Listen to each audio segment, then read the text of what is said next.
Hey there, Black Stars. So,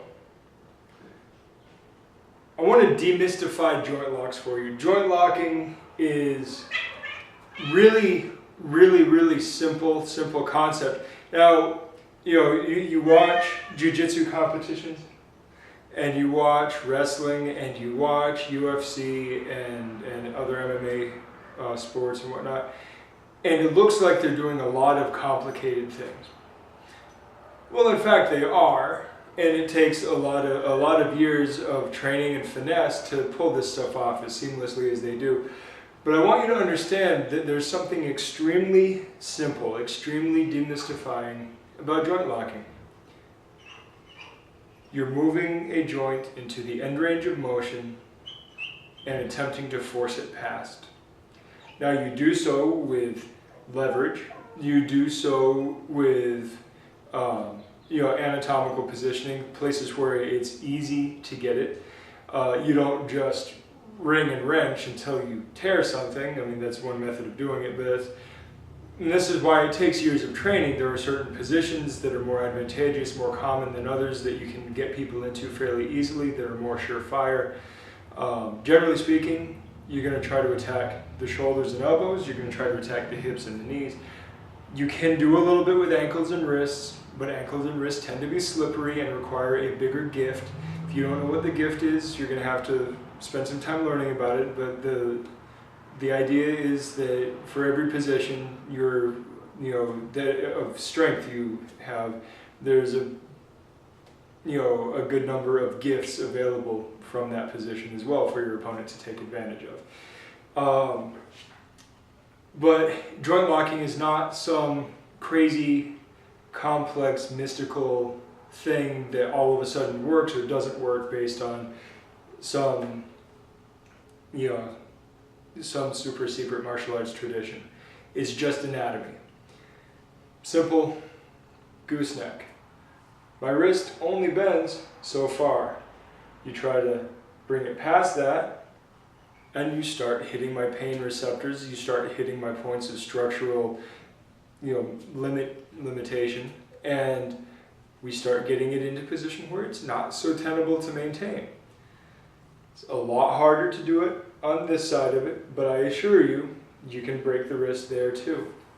Elbow, we see it all the time in the armbar. You get my elbow to lock out, and then you try to hyperextend it. The tissue, the ligaments and tendons holding these joints together are not supple the way that muscle is. They tend to break rather than bend, and when they don't break, they tend to take a lot of stress damage anyway.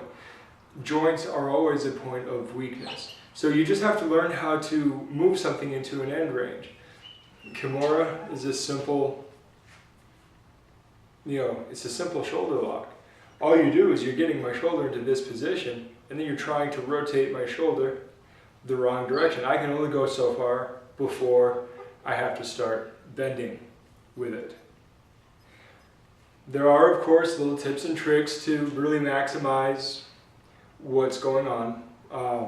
You'll have to spend some time playing and experimenting, and hopefully tutoring under a master. I would hope you can learn a lot on your own.